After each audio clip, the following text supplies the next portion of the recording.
Let us now look at how do you find out the residential status of a company. अगर एक company का residential status हमें find करना है तो उसके लिए इनकम टैक्स एक्ट में क्या प्रोविजन है. जिस तरह बाकी सब पर्सन या कैटेगरी ऑफ एसएससीज के लिए उनका रेजिडेंशियल स्टेटस काफ़ी इंपॉर्टेंट होता है बिकॉज उससे डिसाइड होता है कि उनको किस इनकम पे टैक्स देना है इंडिया में और किस इनकम पे टैक्स नहीं देना. सेम प्रिंसिपल कंपनी के केस में भी लगता है. अब इस चीज़ के रिलेशन में कंपनीज के केस में दो प्रोविजंस हैं, एक ओल्ड प्रोविजंस और एक अमेंडेड प्रोविजन. चलिए सबसे पहले ये देखते हैं कि ये प्रोविजन कब कब एप्लीकेबल है. Now the first thing is कि जो ओल्ड प्रोविजंस हैं वो एप्लीकेबल हैं अप टू असेसमेंट ईयर 2016-17. इसका मतलब ये है कि अगर आपने कोई भी इनकम अर्न की है अप टू 31/3/2016, वो आपकी टैक्स होगी या नहीं होगी, उसके लिए अगर एक कंपनी का रेजिडेंशियल स्टेटस डिटरमिन करना है तो इन ओल्ड प्रोविजंस के हिसाब से होगा. बट अगर आपकी कोई इनकम है जो इस डेट के बाद है, after that date, then in that case assessment year 17-18 और उसके बाद से एक नया प्रोविजन है जो एप्लीकेबल होगा. ये दोनों प्रोविजंस क्या हैं, चलिए अब हम इनके बारे में देखते हैं.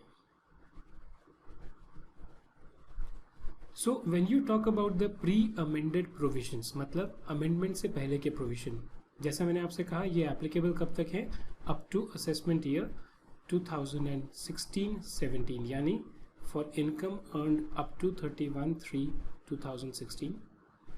The pre-amended provisions of Section 6, what do they say?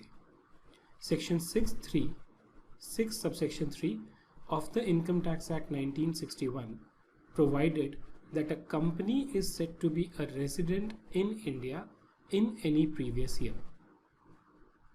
इसमें बाकी सब तो सिंपल है कि कंपनी कब इंडिया की रेजिडेंट बनेगी. What I want to highlight here is these words and particularly in. इसका implication ये है कि आप assessment year वाइज एक रेजिडेंशियल स्टेटस देखते हैं. एक बार आप रेजिडेंट हो गए, अगर कोई फॉरेन कंपनी है वो इंडिया में 1 साल के लिए रेजिडेंट है, इसका मतलब ये नहीं कि वो आगे के सभी सालों में रेजिडेंट हो, या अगर 1 साल में नहीं है तो ज़रूरी नहीं है कि बाकी सालों में भी नहीं होगी. You have to see that on a year-to-year basis. So under the old provisions which were applicable up to assessment year 2016-17, a company was a resident in India for a previous year if it is an Indian company. अब इस case में अगर आप Indian company हैं, चाहे आप companies act 1956 में registered हैं, किसी पुराने एक्ट में रजिस्टर्ड हैं, या कंपनीज एक्ट 2013 में रजिस्टर्ड है, अगर आप इंडियन कंपनी हो तो आप इंडिया के टैक्स रेजिडेंट हो जाओगे. It doesn't matter whether you are incorporated under any of these act. If you are an Indian company you are considered as a tax resident of India.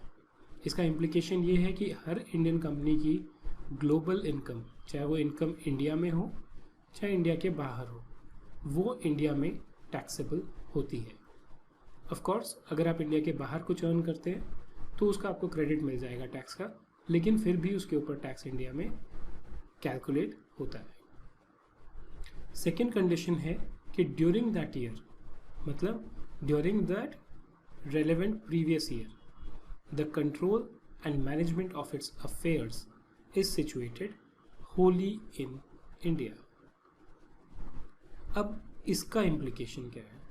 इसका implication ये है कि अगर एक company है, उसका कंट्रोल एंड मैनेजमेंट या तो पार्टली इंडिया में होगा या नॉट इन इंडिया होगा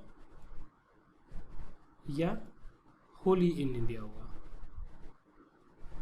अगर इसका पार्टली इंडिया में है या इंडिया में नहीं है या पूरा का पूरा इंडिया में है, तीनों केसेस में उसके रेजिडेंशियल स्टेटस पे क्या इम्पैक्ट पड़ेगा?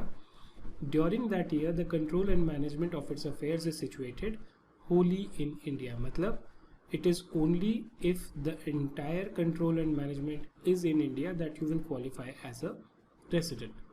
If it is not the case, then you will be a non-resident. So this company has to be a foreign company. Why? Because if it is an Indian company, तब तो आप इस clause में resident हो ही जाते. Now, what is the status of the new provisions which are applicable from assessment year 2017-18 and onwards? इन नए वाले provision में a company is set to be a resident in India in any previous year if, यहाँ तक तो language same है पुराने वाले में, तो मैं इसके ऊपर कोई डिस्कशन और नहीं करूँगा. If it is an Indian company, in fact ये पॉइंट भी बिल्कुल सेम है जो हमने पिछले वाले में डिस्कस किया था. सेकेंड इज और, ये दोनों ऑल्टरनेट क्राइटेरिया है, या तो आप इंडियन कंपनी हो या फिर its place of management, place of effective management in that year is in India. या तो आप इंडियन कंपनी हो, अगर आप इंडियन कंपनी नहीं हो तो आपका जो प्लेस ऑफ इफेक्टिव मैनेजमेंट है वो उस साल में in that year is in India. अब प्लेस ऑफ इफेक्टिव मैनेजमेंट क्या होगा, ये काफ़ी डिटेल्ड कॉन्सेप्ट है which we will see in the next few videos that we will be discussing on this topic. But just to get a broad idea of this, एक company के case में उसका जो मैनेजमेंट है वो उसका board of directors करता है. अब ये बोर्ड ऑफ डायरेक्टर्स पर्टिकुलरली एक फॉरेन कंपनी के केस में या तो इंडिया में हो सकता है या इंडिया के बाहर हो सकता है. अगर ये मैनेजमेंट जो है वो इंडिया में है, and even not only the management, the effective management, if that is in India, then a company is treated as a resident in India. Now effective management अपने आप में काफ़ी एक डिटेल्ड टॉपिक है जिसको हम लेटर ऑन कवर करेंगे. अभी के लिए आप ये देख लीजिए कि क्राइटेरिया इफेक्टिव मैनेजमेंट पे शिफ्ट हो गया है. पहले क्या था, that the management should be wholly in India. अगर पार्टली था या नहीं था तो इन दो केसेस में कंपनी रेजिडेंट नहीं होती थी. अब सारा दारोमदार, सारा responsibility place of effective management के ऊपर है. इसलिए ये बहुत ज़रूरी है कि हम ये कॉन्सेप्ट समझें. ये कॉन्सेप्ट इंटरनेशनल टैक्स में वैसे भी बहुत इंपॉर्टेंट है and you should know it very well. Because in any examination that you go, chances are you will be asked question on this particular topic without any fail. So we will discuss this concept a little later on.